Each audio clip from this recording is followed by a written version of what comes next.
let's just go through the statement that has come from Qatar. Now, that's significant, and I'd like to bring in Harold, Adrian, and Sarit just to break it down for us, because this is absolutely significant. The Qatar government has come out and said that they've strongly condemned the targeted attack. They've called it a flagrant violation of their sovereignty, but they've also gone ahead and said that we reassure that Qatar's air defenses successfully thwarted the attack. They also said that, and they have emphasized that the continuation of such escalatory military actions undermines security and stability in the region. They've also, they're saying that that Qatar was one of the first countries to warn against the dangers of Israeli escalation in the region. Now, again, Adrian, Qatar, while condemning Iranian action, is actually saying that they had warned against this escalation because of the Israeli escalation in the region. Let me first state that Doha is basically the in Qatar is basically the Pakistan of the Middle East. That's the double game that they're playing. So we have to understand that there is a close working relationship between the Islamic Republic and Qatar. This, for me, this is, the Khamenei plea. It's another attempt to say we're giving you an off ramp here, America, when it's really Khamenei that all he had to do was stop enriching and stop reprocessing. He refused to do that, and this is the response. Qatar's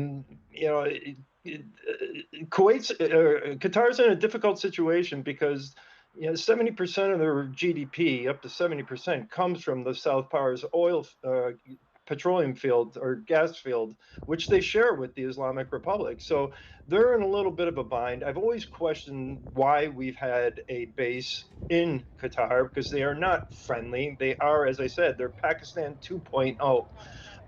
And I've always maintained that the reason they're allowed there is because Khamenei wants us there. He is so that, one, he can spy on us, watch us, see ship movements, and two, it gives him a ripe target. So anything from Qatar saying this is an off ramp, they're going to condemn it. That's for their audience. But who's Khamenei's audience at this point? It's dwindling.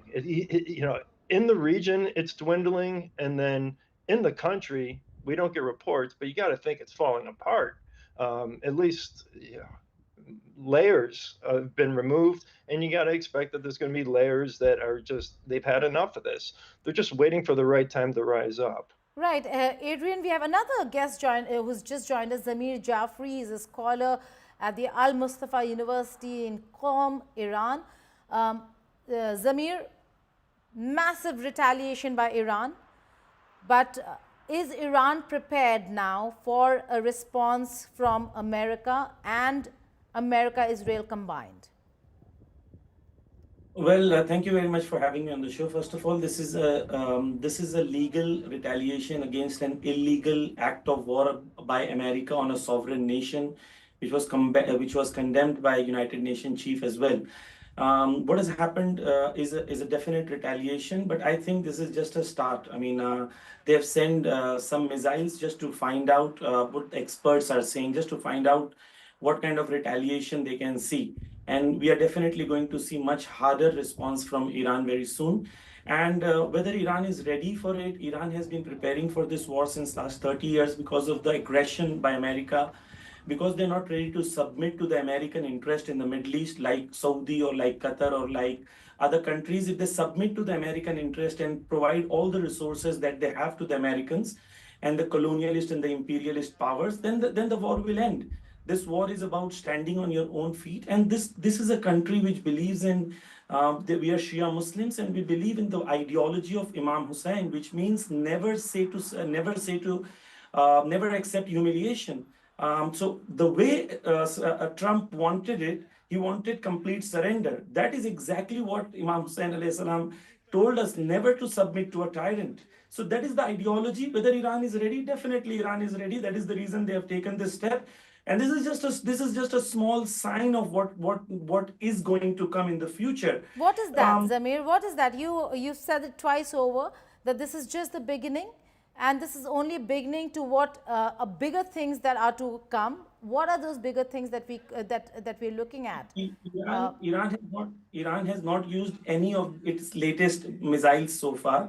When the war starts, what experts say is this: first they send the missiles to identify the air defense system and what the air defense system and how it is working, and then the real thing starts, and that's at a later stage. Iran has given a clear signal that it is not going to submit. Ayatollah Khamenei said three important points, which is important for your viewers to understand. One, he said in his latest speech, one, Iran will never accept forced war. Point number two, Iran will never accept forced peace. Point number three, if America starts the war, then we will see some problems and we will face some difficulties.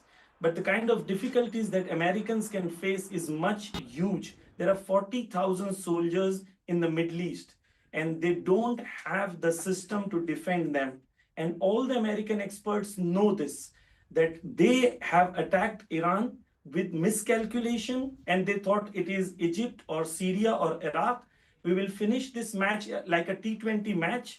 And when Iran has responded, what Trump said was very interesting. When he attacked, he said, oh, this was the biggest military in the world and no military could do this. That was for the sales of his arms, and he was working as a marketing director for arms company. And then he clearly said, oh, now we want peace and we don't.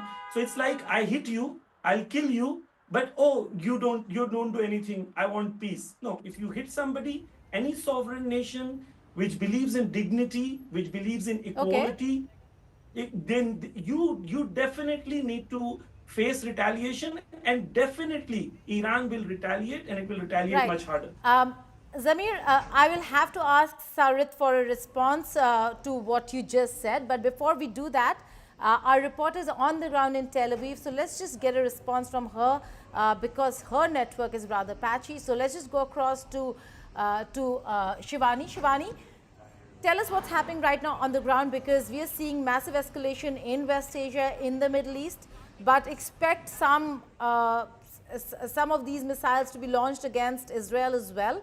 What are you hearing? See, Geeta, since US bombed the nuclear sites in Iran, there has been an escalation. In the last 2 days, there have been multiple attacks across Israel, ranging from Tel Aviv to Haifa to Ashdod and many other places. So this is how the situation is escalating. And right now also, the Home Front Command has put the people on alert. It has told the people to be very cautious, stay close to the protected areas, and the developments which we are witnessing since the evening are all the more worrisome, not only for United States but also for Israel, because the kind of intense attacks Iran is launching towards the US bases in Qatar, in other places, and here also there are a lot of assets of United States in Israel, if we talk about that. So everywhere there is a high alert, and Israel is not only countering the attacks that are coming in from Iran but also preparing for the attacks that can come later today or in the night. So the coming hours are quite sensitive, and very important out here to mention is that Israel is also conducting a number of operations inside Iran. Today, in fact, 40 fighters of Israel flew across and they hit the targets inside Iran. So now this is not just a war between Iran and Israel, but this is a war between Iran, United States, Israel, and very important out here to point out that today Iran has also met Russia. So probably that messaging is also coming in from Iran, that it is not alone, it is not going to back out, it is not going to bow down and negotiate. Now it is coming with more intense, aggressive attacks, not only against Israel but also America. Right. Some more news that's just coming in, Shivani. US officials are now telling reporters that no casualties have been reported after the attack on the Udeid Air Base with the short and medium-range missiles that were shot at against the US bases. The Udeid base, no casualties so far. The Qatari government had also in a statement said very clearly that they had prior information of an imminent attack, and therefore the base was was evacuated with the measures, precautionary measures that were taken according to protocol. So that's a very important piece of information that's coming. Before I come to you, Shivani, Sarit Zhawi has to leave, so let's just go across to Sarit. Okay, Sarit has left. Shivani, coming back to you. No casualties so far at the Udeid Air Base, which is certainly a relief for the Trump administration. The Qatari government had evacuated the entire airbase, although there could be some massive damage to infrastructure.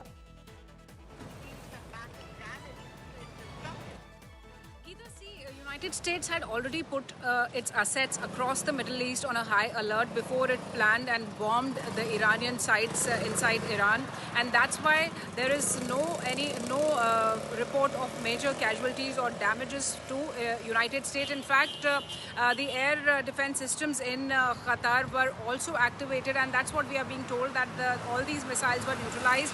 No casualty on ground in terms of personnel, but yes, we have to wait for more assessment and more details to come.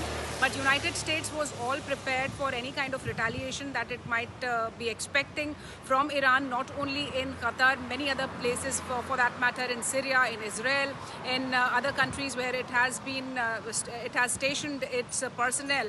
Around 40,000 US personnel have been stationed across Middle East, Gita, in different locations.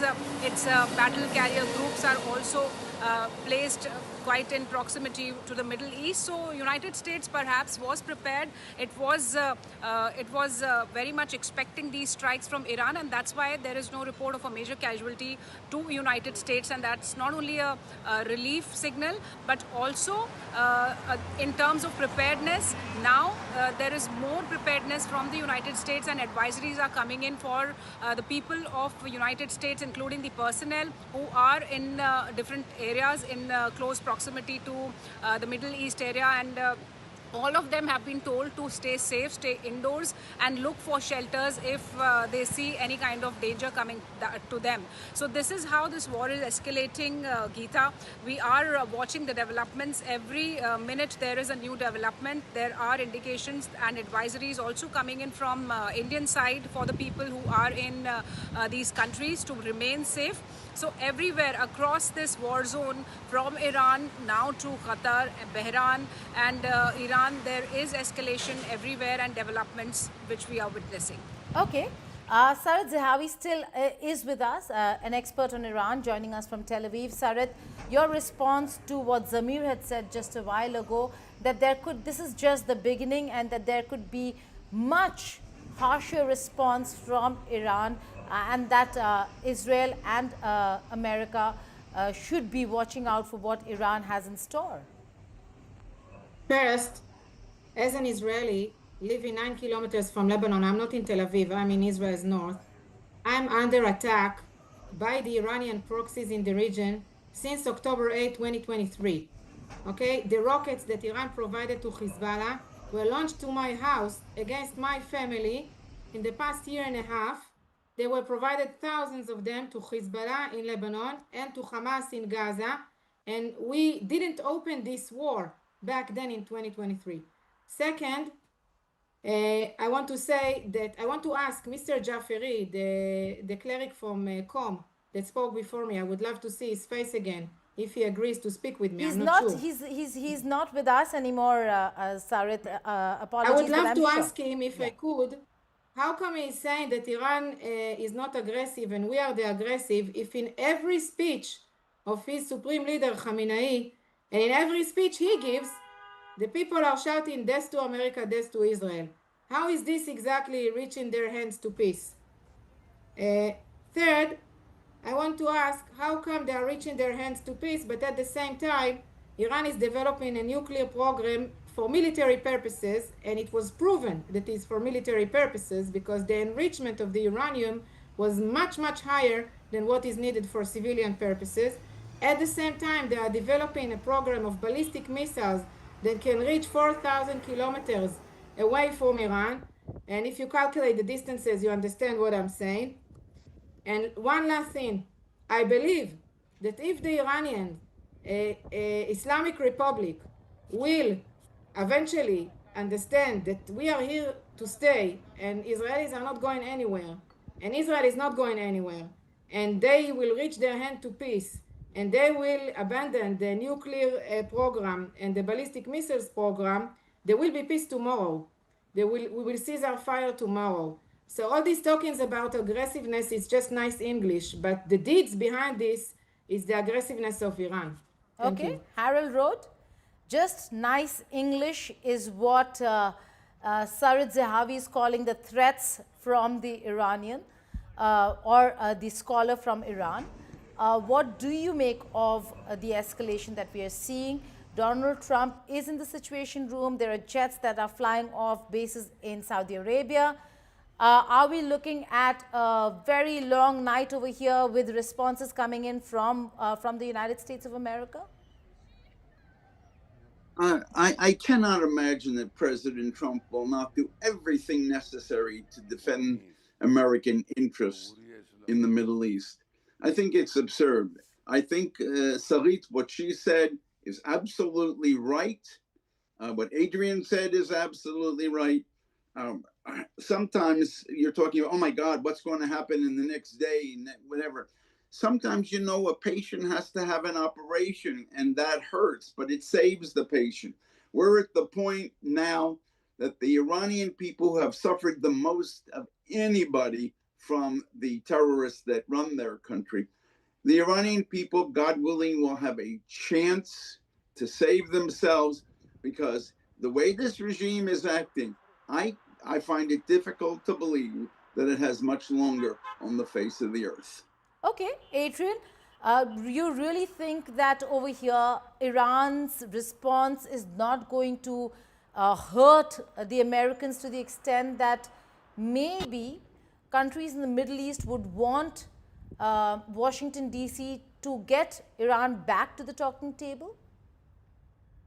I don't think it's going to hurt the United States at all. I think you're going to see a response from the United States that tells Khamenei once again, don't do it again. You know, we had Biden who said don't and didn't follow up with any actions. Trump's using force to ensure peace. And then in regards to the individual from Qom, we got to remember that he's not an expert on any type of military ordnance, what the Islamic Republic has in their supply, what their stockpile is. He is a cleric, and he's going to puppet the regime talking points. So he's got his religious credentials, but he's also got his propagandist, political scientist credentials as well. And you can pretty much draw a line and counter everything that he said. It would take too much time for this show. But no, the United States response is, once again, it's going to send a clear message to Khamenei. But as Sarah once said before, he is you know, this is the kind of guy that's going to fight to the death. It has nothing to do about national pride or anything like that. It has nothing to do with this. This is all about Khamenei and really this whole belief in Mahdiism and this apocalyptic worldview that they have. Okay, there are two options that we were debating earlier when I was speaking to a few experts, Adrian. One was the military option, looking at and hitting out at the military bases. And I was speaking to a senior journalist and political analyst from Tehran, Ilham Abedini, and she very clearly had said that the response is going to be military. It is going to be against US military bases in the region, and it has happened. The second very important aspect that we were discussing was the Strait of Hormuz. The other way that Iran could impact the world, not just the region, should they start creating or shutting down or restricting the Strait of Hormuz. What's your reading on what's going to happen next on that front? Well, and those are very great questions, and something I was debating last night. I think we all kind of expected either a hit on a direct confrontation where they launch something at our air bases and forward operating posts like El Tanf in Iraq and these other kinetic actions, or do they do an indirect maneuver, which has been their history and been their practice over the years, and shut off and close down the Strait of Hormuz?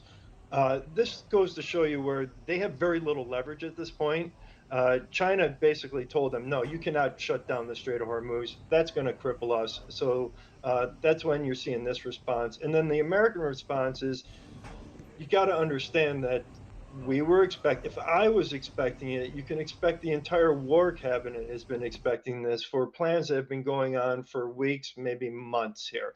So there are a number of options that were drawn up on the table, and target packages that, okay, they do this, then we take out this until they finally get the message. Right. Unfortunately, I don't know if Khamenei ever will get the message until his regime is gone. And again, that's up to the Iranian people to take that back.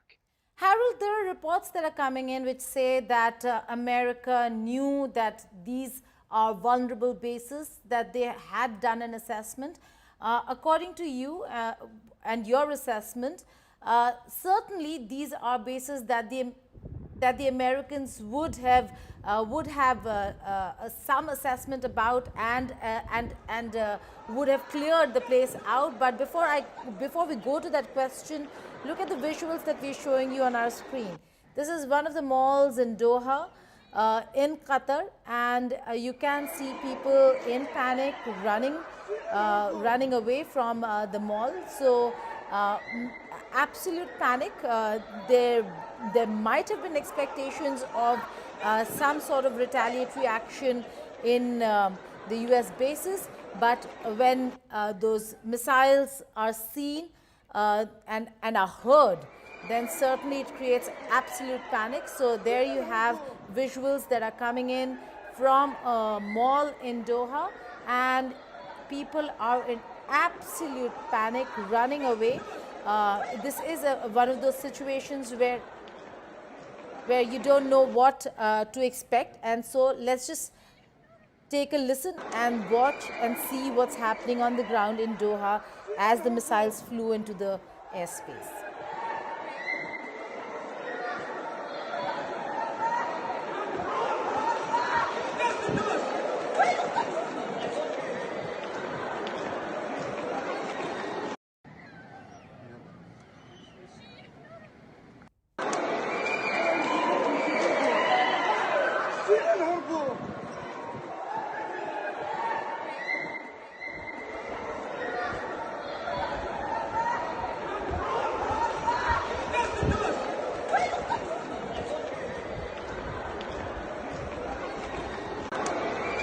Visuals from a mall in Doha where people could have or must have heard the missiles, and therefore the kind of panic that you're seeing.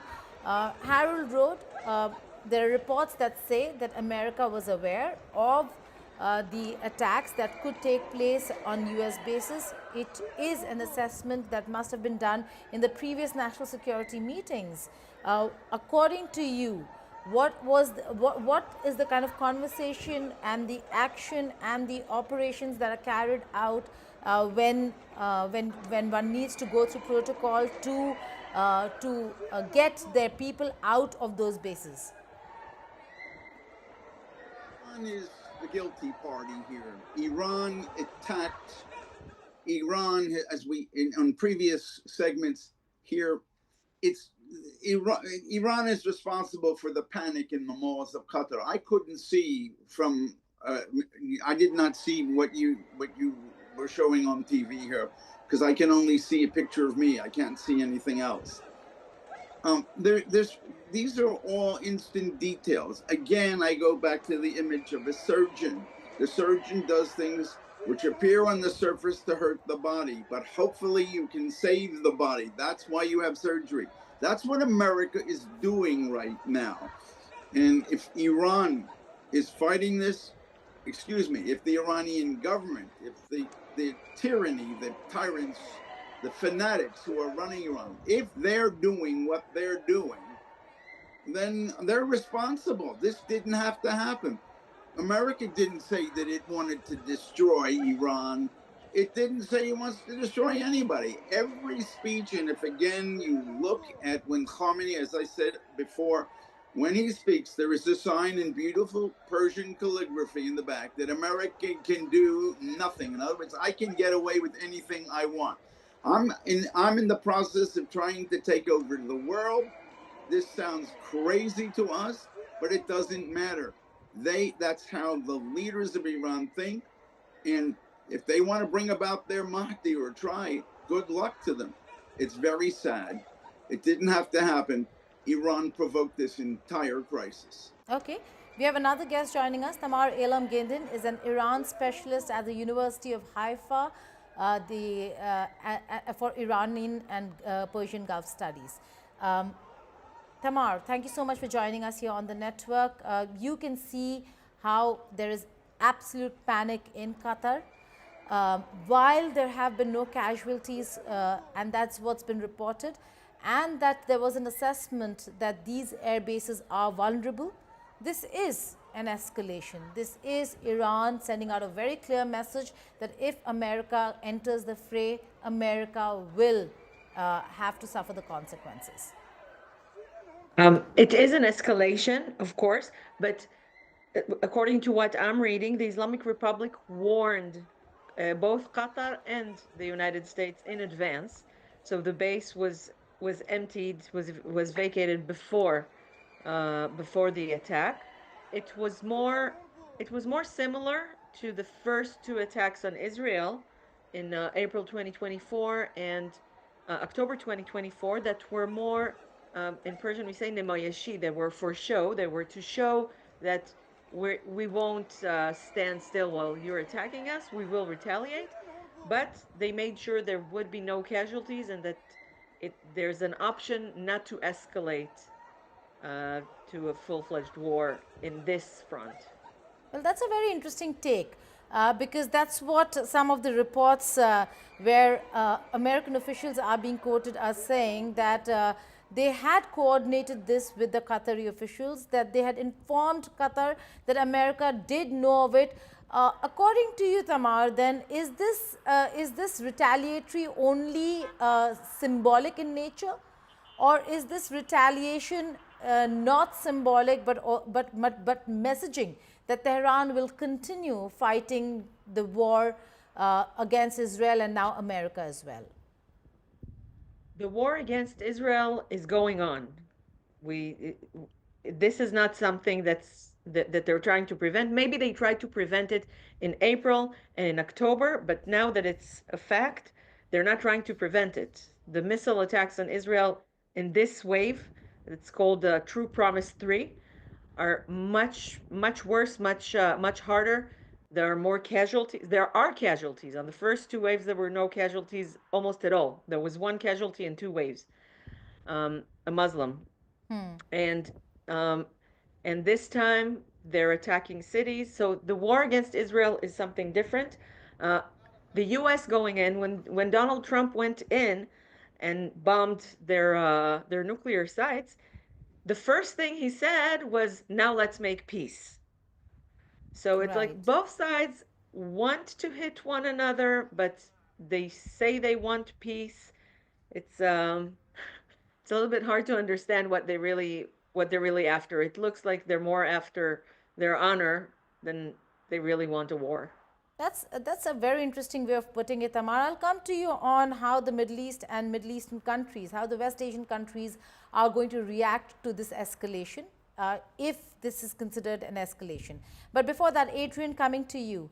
This is certainly an escalation, but with now reports coming in that Qatar was informed, America knew, could this be symbolic in nature, that Iran did suffer humiliation with the nuclear facilities coming under attack, American attack, and that they had to respond, not that they needed to, or should they have done it, should they haven't, that they had to do it, that there was a response they needed to show? Yeah, I guess in a way, through Khamenei's thinking and the way he keeps control of his country, he had to respond. But he also had,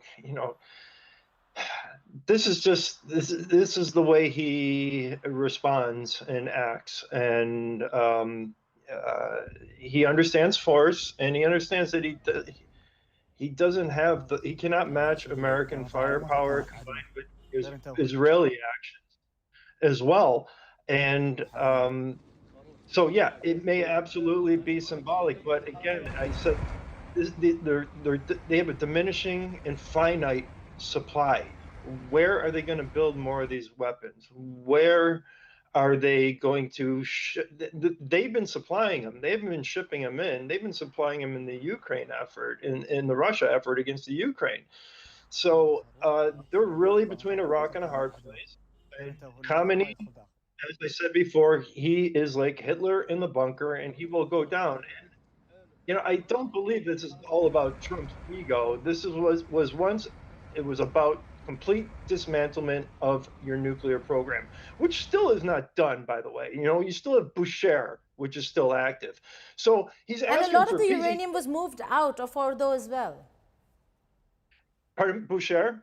No, I said a lot of uranium was moved out of Fordo as well, the Fordo nuclear facility. But yeah, they could say they moved uranium out of there and moved some stockpiles, but they weren't able to move some of the centrifuges and all the other things that are necessary to make a nuclear weapon. So right now, what you have is a lot of bombast from the Ayatollah and his inner circle. Trump is saying, yeah, you do have a chance for peace. You do have a chance to stop all this. Just give up your nukes, man. Just give them up. Let us go into Boucher. Let us dismantle that. Follow the same rules that the rest of the world plays, because the Islamic Republic would be the first country that enriches and reprocesses that didn't have a nuclear weapon. And in what world would anyone believe that the Islamic Republic, having those two abilities, would not pursue a nuclear weapon after launching, hundreds of ballistic missiles at Israel, after they gave Hamas the green light on October 7th, after they threw Hezbollah into... Okay, but Adrian, the nuclear conversation is a very separate one. I will ask you that. But before that, Tamar, I'd like to come to you because you spoke about the symbolism over here, but also in terms of a chance to come back to the talking table, negotiating table. Iran is at war with Israel. That's a given. But with the conversations that Arakchi had in Moscow, not just with his counterpart, but with Putin as well, and with now US bases in the Gulf, in West Asia, in Middle East, coming under attack, do you think that these countries, including Qatar, look at the statement that Qatar has put out. They've actually spoken about Israeli escalation. They've actually spoken about how they had information and so the entire area was evacuated, and have called for diplomacy and peace. So in all this, even in the condemnation, you see that they're asking and they're pushing for peace. Do you see the Middle Eastern countries now come and seek negotiation between America and Iran? My main problem with negotiations and peace and diplomacy with the Islamic Republic is that if the Islamic Republic stays in power, it's weakened, it's humiliated, and a weak and humiliated Islamic Republic would be much worse than before. It would be much worse on the Iranian people. We see that every time the Islamic Republic feels weak or is afraid of being perceived as weak or flexible, we see executions rising. The record month so far was October, with over 160 executions.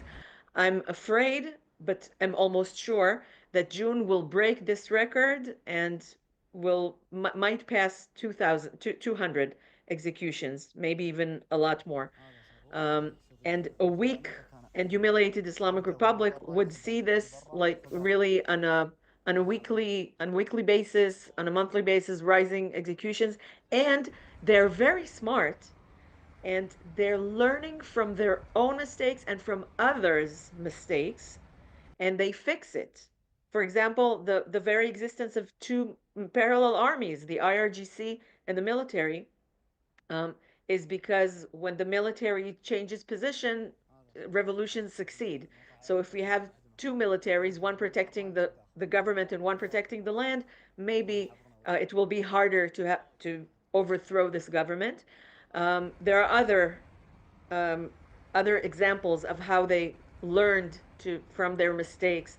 For example, a year after Mahsa Amini's death, that started the biggest riots, the Woman Life Freedom protests, another girl, Armita Geravan, died in the exact same manner, exactly the same, but nothing happened because they learned how to contain it. I'm afraid that they will learn how to conceal their nuclear program better. They claim that they've removed the nuclear material, enriched uranium, from the facilities that were bombed to a place that they said, Mohsen Rezai said, we hid them in a place that you won't find it. How Okay. can we allow this regime to stay? All right. But just playing devil's advocate, Harold, if I could bring you in. Is there, apart from Israel, is there any other country in the region that is actually a true democracy? And if not, then why the focus on toppling regime in just Iran? Well, it's a There good was question. there I was don't know where in the Muslim world there is one democracy. It's all ruled top down in every place. One of the ways dictators, if they want to stay in power, what they do is they need to focus attention outward, blame other people for your problems, and that's what the Iranians are doing. It's very just typical. There are regimes which take care of their people and are inclusive, and that would be, for example, the UAE, the Emirates, but otherwise, it's absurd. You're dealing with a dictatorship. The people hate it. I went through the beginning and mid stages of the Iranian Revolution in 1978 in Iran. I was going to university. And all I can tell you is the Iranians would never talk politics. And when you'd ask them questions about what they thought, they'd smile. They're very good looking people. You look at them and they smile. And it seems very nice. But they are afraid of their regime. But whatever they felt then, now is a completely different story. The people of Iran and the Israelis have the best sources of what is going on inside that country. When Israeli Prime Minister Benjamin Netanyahu was said a few days ago that we know that at least 80% of the people want this regime gone, but there's nothing they can do about it, then I would believe him. I've only been working on Iran since the 1970s. So, that's simply the way it is. Everything else we're talking about, oh my God, an ant appeared on the floor. The floor is not clean. It's not, it doesn't matter. These are instant responses to things, but it's the general picture and what is going on that matters. And I do not believe seeing what the Iranians are doing now, they're long for, the regime is long for the world. I guarantee you that once the people of Iran know that this regime doesn't have the ability or the will to keep themselves in power, that these regime will be finished. Well, okay. The Iranian people to do. Sorry. Can I add something about democracy? Yes, please go ahead, Tamar. Okay. In 2011, after the Arab Spring that turned into a winter, 3 students from Israel made a research that was also all over the world in newspapers, and they were in the Senate and Congress with this research that asked this exact same question: are the Iranians capable of handling democracy? They checked the value systems, the values of different societies, by a well documented and questionnaire of values, a psychological questionnaire. They compared it to Freedom House Index of Liberal Democracy and found that there's a straight line with one standard deviation on each side, and all the nations in the world are along this line, except Iran, which is about five points below what it can. So Iran can't be Sweden, but it can definitely be 2011 Poland. They can have more democracy than they have now, not full liberalism because society is not ready for it. Okay. But I do believe that these 46 years did change them. And what they say now is that the next regime in Iran, the next government in Iran, might be actually good for the people because that's something that's never been tried in Iran. Okay. We'll just go through exactly what's happening at this point in time. Qatar, the US Air Base in Qatar has come under attack. US troops housed in Iraq have also come under attack, but no casualties so far. President Trump is in the Situation Room. We'll try getting an update from Rohit Sharma, our correspondent in Washington, D.C., as to what's happening on the ground. But this is a developing situation. It's a story that's unfolding right in front of us. Escalatory in nature. Iran certainly has sent out a very strong message. On the one hand, it could be seen as symbolic because Iran had to respond to an American action with Qatari government knowing in advance that there could be an action or an attack on the American base in Qatar. Most of the bases, US air bases in the region are on high alert and therefore either have been evacuated, especially when it comes to personnel. There could be damage of property and infrastructure. Again, an assessment will be done later. We will get to know details of what really happened at the Udeid Air Base in the in Qatar.